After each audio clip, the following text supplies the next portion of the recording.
صاحب، ماما جی، ماما صاحب، مجھے ماما صاحب کے پاس جائے، مجھے ماما صاحب کے پاس جائے۔ رابعہ اب بہت جلد اپنے الجام کو پہنچنے ہی والی ہے۔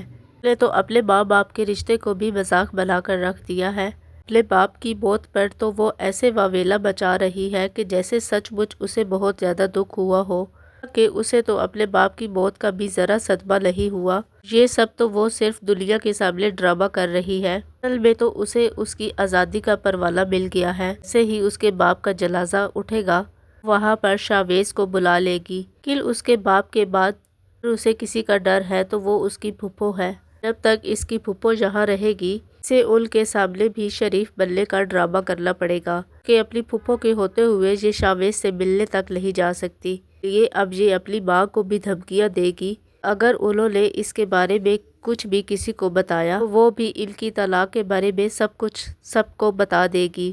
رابعہ کی ماں کو اب اپنی ہی اولاد سے نفرت ہونے لگے گی۔ انہیں مریم کی قدر محسوس ہوگی، اس سے لاکھ درجے بہتر مریم تھی۔ وہاں پر جب اویس مریم کو دیکھے گا، وہ بھی الٹا اسے الزام دے گا کہ وہ شاویز کے گھر میں کیا کر رہی ہے۔ اگر اتنی ہی شریف ہے کہیں اور جا کر رہ لیتی، لیکن شاویز کے گھر میں نہ رہتی۔ ابھی تک اویس کو شاویز مریم کے رشتے کے بارے میں کچھ نہیں پتا، لیکن بہت جلد اس کے سامنے انابیہ کا اصل چہرہ آ جائے گا۔ یہ بات بھی پتا چل جائے گی کہ مریم شاویز کا نکاح ہو چکا ہے، اسی لیے وہ اس کے گھر میں اس کی بیوی کی حیثیت سے رہتی ہے۔